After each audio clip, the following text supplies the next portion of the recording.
Welcome, everyone, to a new episode of False Nine here on the Kendall Sports Network. I am Byron Garcia, your host. I am here with the man, the myth, the legend, our very own soccer expert, Mr. Mark Gonzalez. How are you today? I'm doing great, man. Looking forward to the weekend. How are you doing? I'm doing all right. Action-packed weekend uh, and week with a Yeah, mid-game, with a midweek fixture, um, and then there's so much in sports going on at the moment, and more to come now as we head into October. Playoff races, new seasons starting to heat up. So uh, it's coming to the point where soccer is about to reach its crescendo before it gets to hibernate for a little bit. yep. So we had this weekend two fixtures. We had Inter Miami versus Philly over the weekend on Saturday, and then Inter Miami favorite a midweek fixture, which I feel like they are winless. They're a mash unit. Yeah, Anytime Inter Miami plays on a Wednesday, 8 people get hurt. We lose 7 games. It's just terrible. I agree. But I we'll start agree off with with that. Philly. Yeah. I was lucky enough to go to the Philly game. I had great seats. Was able to really take in the atmosphere of Messi's first game back. It was crazy, but really interesting from a tactic standpoint, from Tata Martino and the personnel that he threw out on the field. I felt was mishandled.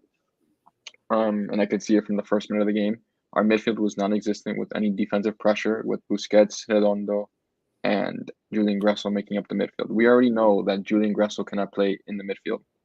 He there's nothing that he brings to the table at that position. He's better out wide, but obviously with Messi starting, he's not going to start out wide. You can bench him. You can bench Julian Gressel and bring him on later and start a Kramaski and start a Yannick Bright. There was no Yannick Bright to start this game.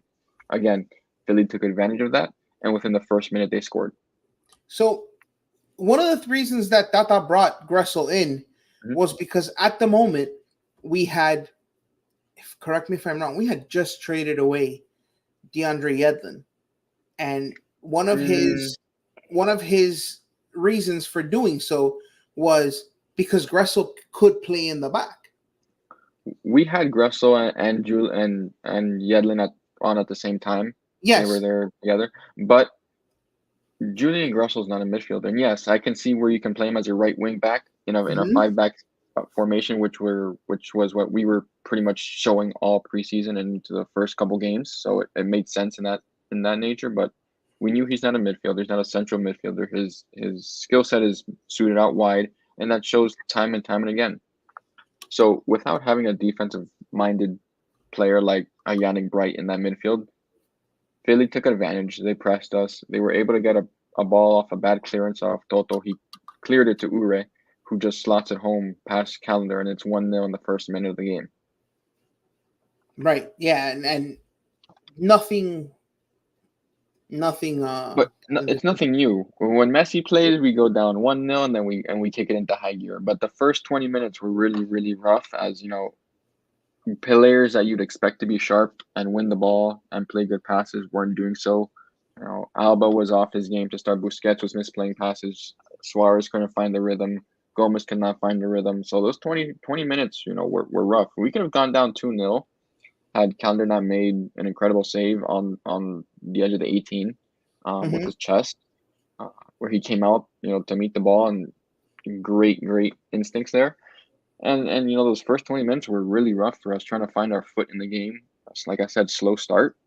But then, after the 21st minute, we kind of kicked it in, we started playing better. 25th minute comes around, and, you know, who else is going to score opening goal than Messi?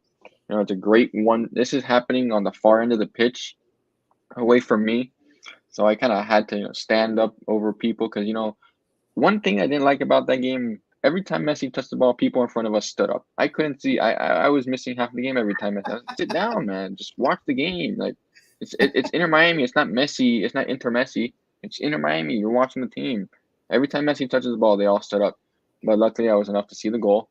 A wonderful 1-2 by Luis Suarez and Messi. Messi gets it back, sits Kai Havertz down. Kai Havertz, look at me.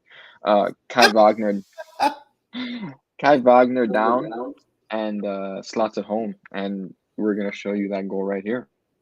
Ataque Jordi Alba dejó para Suárez de primera para Messi. Messi enganchó, notable, está gol. Volvió Messi. I mean, beautiful. Just God, is it me? It just feels like it's just too easy. This league is it's a joke for him. He's been out 3 months and comes out and does that. I mean, it's like you can tell it's very easy for him, and it's just simple. Like this is just a simple. He's done this I don't know how many times. Fake onto his right foot, sends the defender because the wrong everyone way. plays him to his left.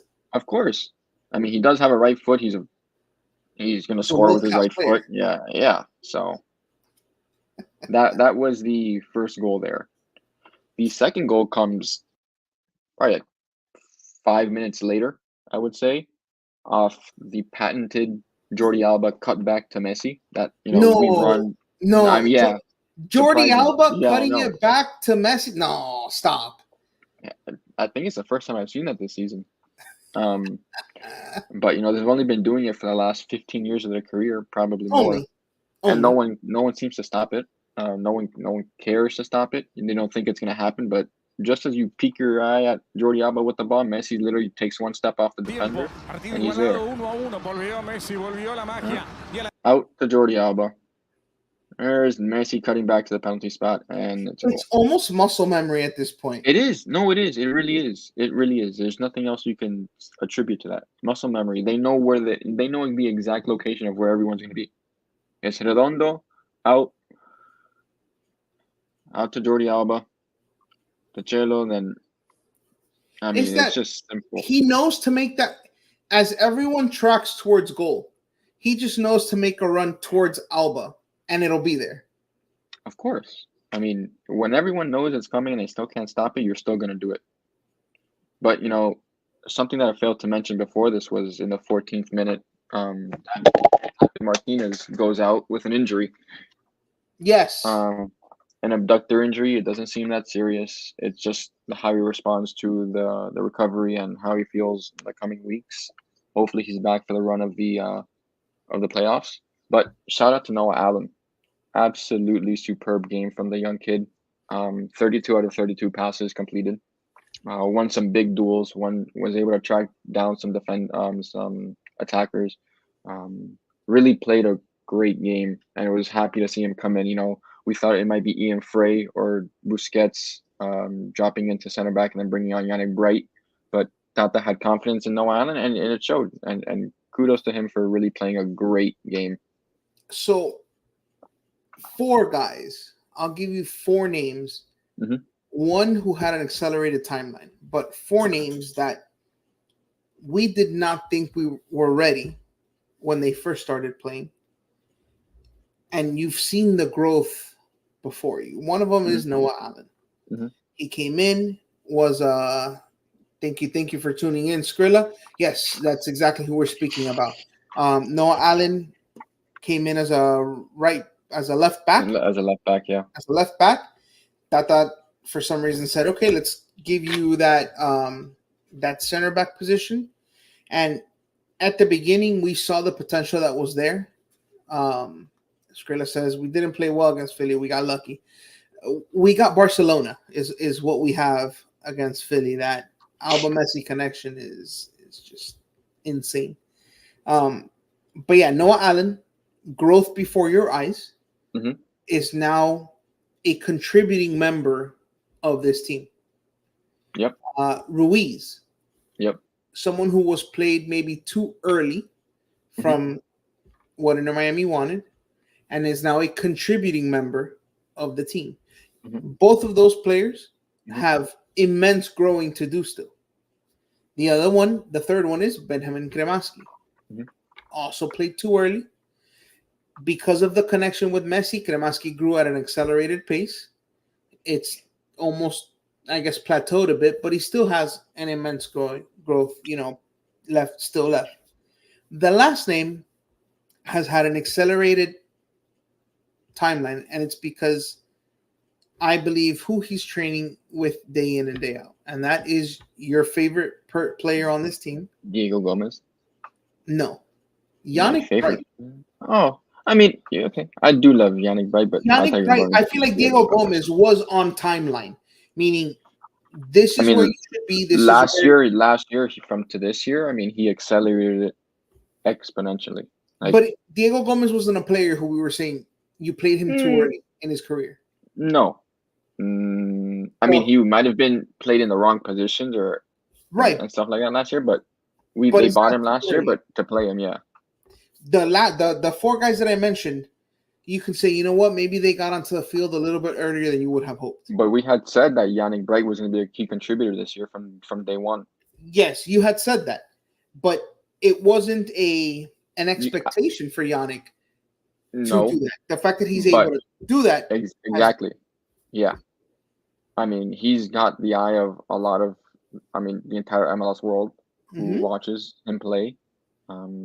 He's very, very good for his age, and he's only growing. So I think it's fantastic that he got to start so early, and like you said, who he's training with in Sergio Busquets. Yes, it's going to be just something that is going to be exciting to watch for the years to come with him. Yeah, he's been. I'm sure that he's been a sponge, just all the knowledge from Busquets. Yep, I agree 100%. When you have a guy of that quality every day in training with you, all you're going to do is just listen to him and just watch how he plays. I mean, I'm not saying he's going to be the same way Busquets plays, but just watching how Busquets plays, how he's able to drop in between defenders, how he's able to play a pass, how he's able to tackle, keep them off the ball, and retain the ball, it goes a long way. So, in Philadelphia gets off to a fast start. Like you said, Messi's on the field, so we're gonna go down 1-0 at some point. Yeah. It happens. We're able to come back. It's 2-1. Second half. Second half was really uneventful for us. I mean, they were taking up spaces wide. They were taking up space through the middle. I was waiting for that second goal for them to come. Quinn Sullivan was playing really well. Jack McGlynn was playing really well for them. Gazdag had a pretty good game. They were just trying to find that second goal. They were knocking on the door at times. They had spells of possession. We really didn't have anything going for us scoring on the end that I was at now, until really the last minutes of the game, the dying embers of the game, the 90th minute, where Luis Suarez finds the goal. But before that, Calder had a couple good saves. One of them, he has to come out for a ball in which injures Noah Allen, concusses him. Not his fault. They were both defending the ball. Noah Allen kind of tripped on over him, went to ground. And so at that point, Busquets slotted back, and then we had Yannick Bright come on. Yannick Bright was playing. We brought in Yannick Bright we brought in Kremaski to kill off the game. Ian Frey came on. So it was a eventful second half, I would say, for Philadelphia. Luckily, they didn't get that second goal to tie it. And like I said, Inter Miami found that third one in Suarez. He's got 17 goals on the season. Right up, he's creeping up for the Golden Boot and the MVP race. He's up there, top 2, top 3 for both. So this is his goal, and it's just a simple ball from Messi, waiting for him right there at the top of the box. First time away from the keeper. Nothing you can do. So there is 1, 2, 3, 4, 5 guys in the box staring at Messi. You can't defend that way. He's going to find something to do with it. I mean, look who they're not defending though. Look at the name on the guy's jersey. How many times does that guy get a free shot at the goal at the top of the 18 with no one around him? He's not used to that. Look at this. Just crazy. But here's what I'll say for that second half, this goal aside from Philadelphia. We saw it twice in these past 2 games. teams that are on that edge of the playoff race playing with desperation to try to find a result. Philadelphia fought so hard they couldn't get that second goal. It ended up being 3-1. Difference is in that second fixture, completely different story.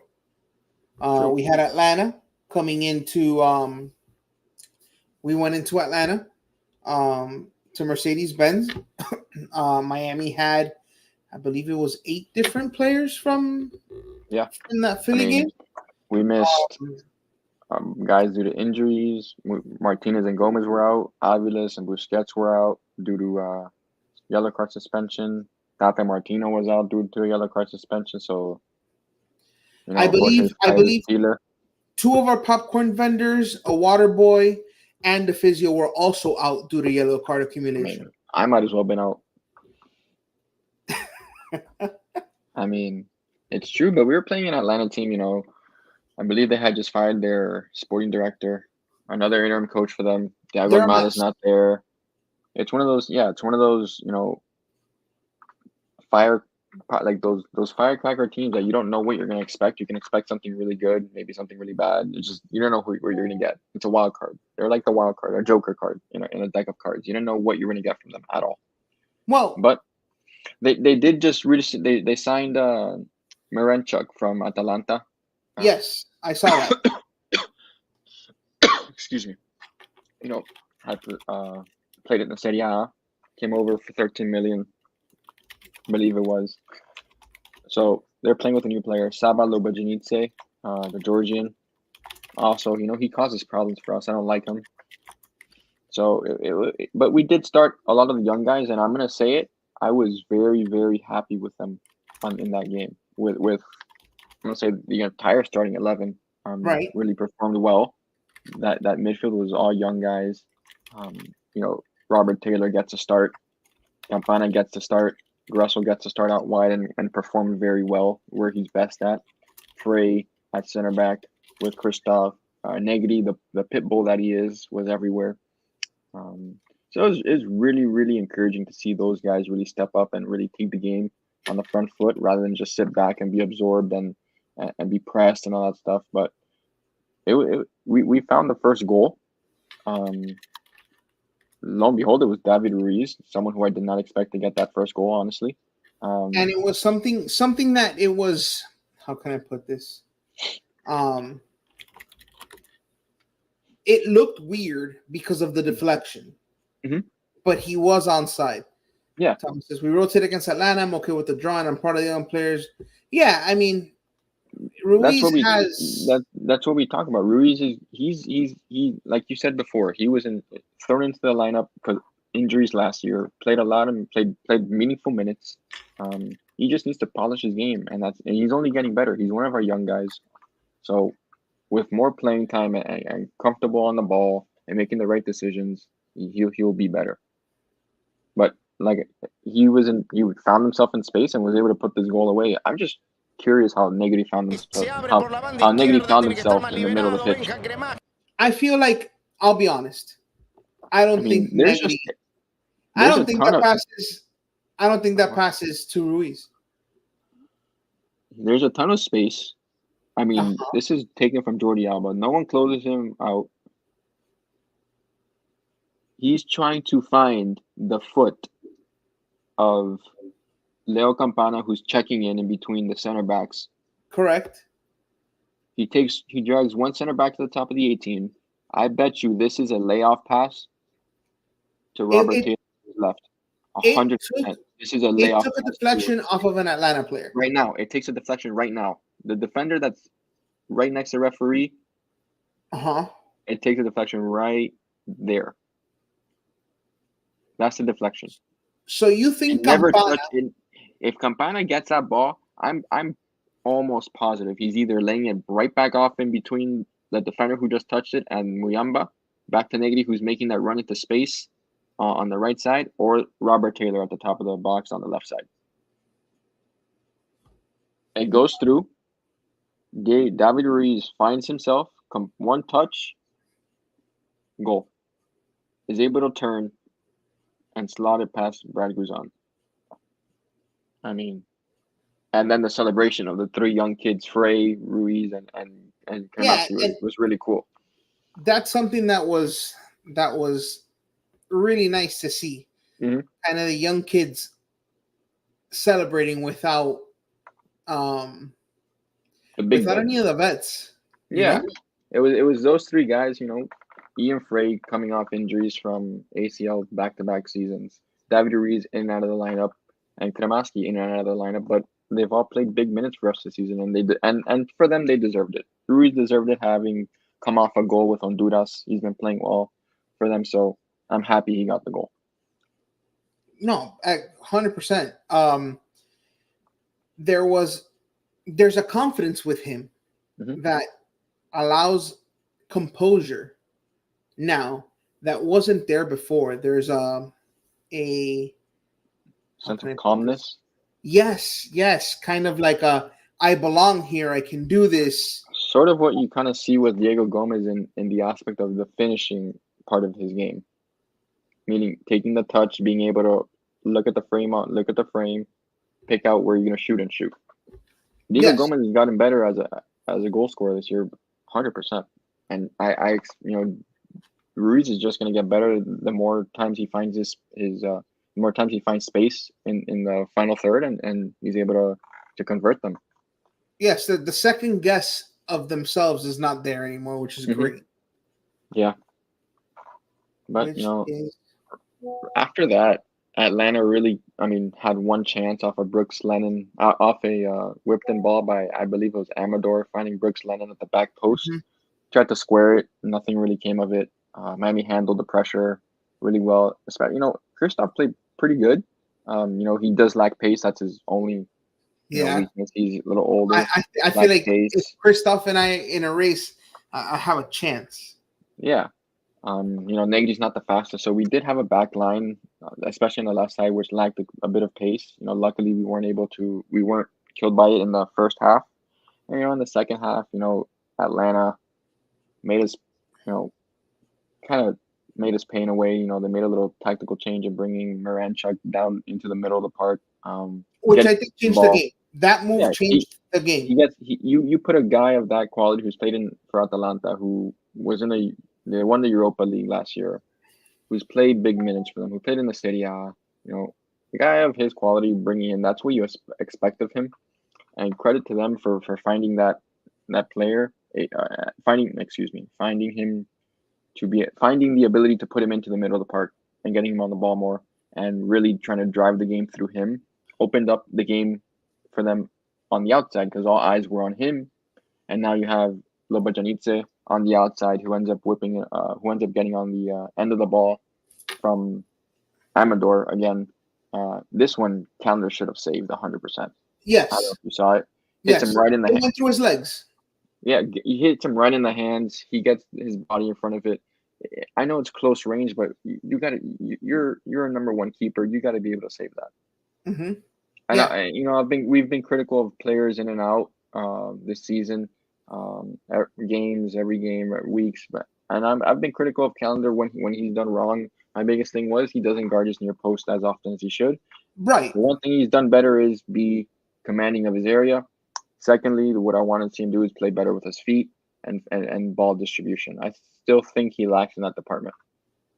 No, 100%. I am. I am a Calendar advocate. I like the way he plays. I think he needs Hmm. to grow more as a keeper. I feel like his trajectory is much in in the ballpark of a Matt Turner, of a Memo Ochoa, where they're not young. They don't reach a crescendo when they should. I feel Hmm. like they're all of them. Those are like late bloomers. Where Turner, I think was 26 when he started getting some 25, notoriety. 26.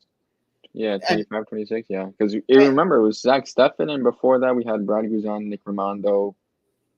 and Howard. Howard was our mainstay for a while, but when you have such a dominant keeper like you did for the USA in terms of Tim Howard and his performances for us, it was very hard for any other keeper to break through. Right. And And those keepers just all they did was get older and older. all I want to see is Memo Ochoa but the guy who plays in the Mexico shirt is who I want Calendar to be. I don't want him club version. I only want him to be Memo, who has a Mexico shirt on. That's it. Because that guy, when he turns into Mexico, Superman. Not in friendlies, but in the World Cup and in whatever other big tournament, the guy turns into Superman. Absolutely. But he turns into a superhero. Where were we? I don't want to talk international soccer yet until Pochettino has his camp ready to go. Atlanta's deadlock doesn't last long, as we saw yesterday. One of my favorite players for Inter Miami. Again, Taylor Twellman says it every time he plays. 15 to 20 other teams would love him as a starting 9. Leo Campana scores off a deflection, off a free kick, and he ties Gonzalo Higuain for the all-time record for goals for Inter Miami. I mean, congrats to him. Well deserved. And listen, I'll be the first one. I'll be completely honest. I hated the Higuain move. Hated it. Mm-hmm. Every time. I mean, he was a cow after a meal out there. Did not want to move. Did not. Hated it. When Campana came, I was like, that's it. This is the future. And then for some reason, without that creator in the midfield, it all died. Mm-hmm. Oh my God. Pozuelo came in and all of a sudden revived it. This guy discovered what a salad was, got into shape, and he had some great goals. Some of those goals, I think his New York Red Bull against New York Red Bulls, that free kick that just absolutely sizzled the side netting was amazing. Campana scoring against Orlando City in the 30-something minute. I was at that game. I missed it. I was getting freaking drinks in the Northwest Club. I missed it. Missed kickoff, and lo and behold, he scores. But, I'm going to play the video.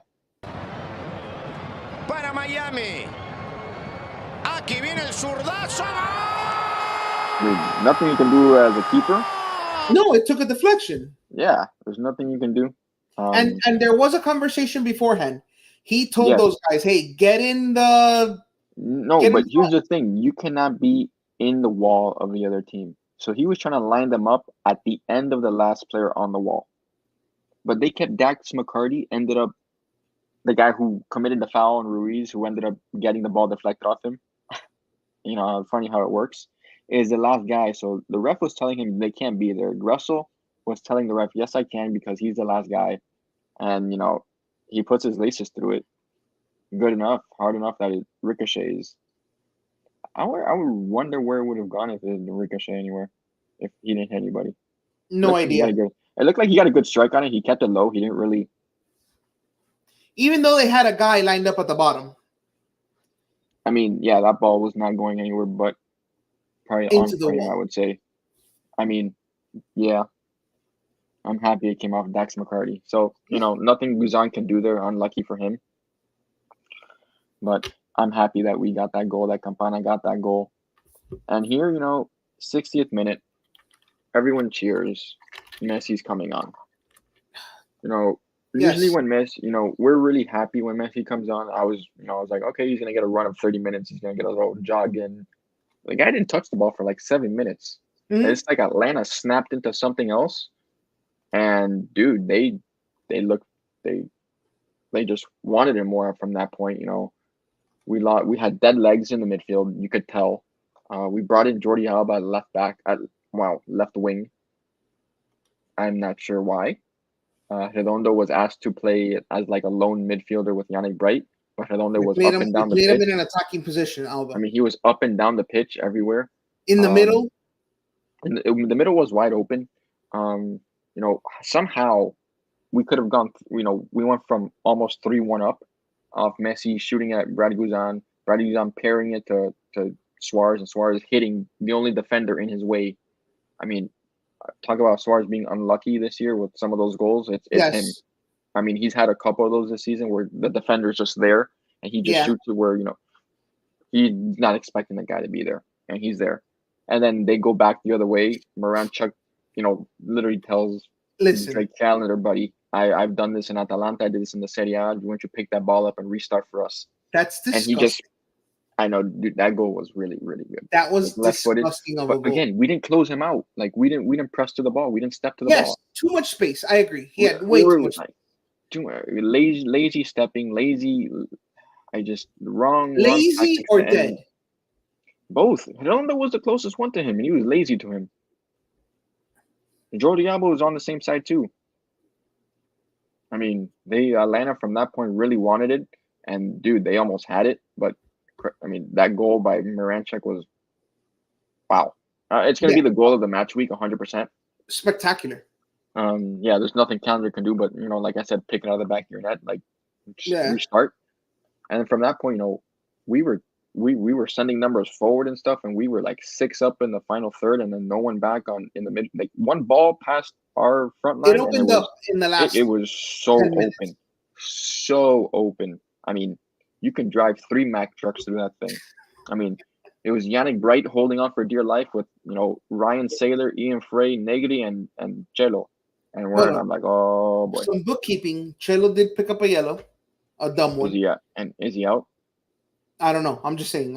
He did pick up if a he's yellow. Out, if he's out, I expect Ian Frey to play on Saturday. Yeah, I don't know if he's out, but he did pick up a yellow. What else is new? Some bookkeeping. Supporter Shield. The record for MLS is 73 points. By the 21 New England Revolution. Yes. Right now we are sitting at 63. We have 5 games left, putting us at a possible 15 points. Columbus is what, 55 points? Now what? Columbus is at 55 points. We're 8 points clear of Cincinnati and 10 of Columbus. So Columbus is at. Oh, wait. Is it? Yes. Columbus won yesterday. I believe the standings I saw today. You're right. Cincinnati's.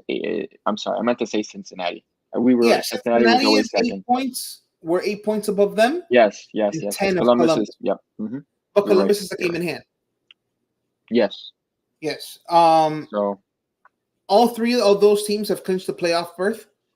Nobody else has done so. 73, which is the record, is within striking distance. It's just the team, how important they weigh that with health, resting players, management for the playoffs. Some teams to monitor that we may face in the first round. If you're looking kind of start scoreboard watching, is Charlotte, Philly, Atlanta United, Toronto, and DC United. Those are the teams that are fighting for that wild card, that 8-9 game. So just if that's something you want to do, those are the teams to monitor. Atlanta. I don't want to play Atlanta again. No. I'd feel. I mean, not that I'd feel not uncomfortable playing Atlanta or this and that, but if I had to choose what teams I'd play again, Toronto, their defense is atrocious. DC United, I would play. Charlotte, probably of those 3. Yeah, Charlotte City. I'd want to play Philly for Charlotte City. Charlotte's 7th. Yeah. Okay. Their addition to Tim Ream gives them a little bit of a boost on the defensive end. Not scared of him. Not scared of him. Well, just saying. He's not the Tim Ream of the Prem anymore, so I have no fear. What do we have coming up in the upcoming fixtures? Saturday. You know what? You know where we play Saturday? I do. Tell me where we play Saturday. The baseball field. I mean, we really don't play well against this team whatsoever. And it's on a baseball field, and I just want to shoot that stadium into the stratosphere. I mean, I hate playing away at New York City. I really, really do. Like, New York City just lost 5-1. 5-1. I know. Philadelphia. So yes, we play in the baseball field Saturday. We have Charlotte is another picture that we have. Charlotte at home the 28th of September. We have away at Toronto. We have away at Columbus. Those two are in October. And then our last game is October 19th, home against the Revolution. Right. So I feel 70 given our schedule, I feel 73 is doable. Let's hope we are able to both get to 73 and be healthy for the playoffs. Yeah, that's the main thing. We want to be healthy going into the if we win Supporter Shield, don't get 73, win Supporter Shield, get the playoffs healthy, I'll be happy. Right, because the Supporter Shield is the important part because it's a CCL Lock-in. Automatic berth, yeah. Yeah.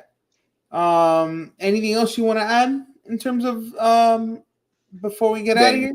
Congratulations to Ben Haklamaski. Signed a extension through 2027, I believe. And he's part of the Celsius commercials. And he's a homegrown player. So congrats to him. Yep. And Matias Rojas continues to rehab, so hopefully he's back soon. All right.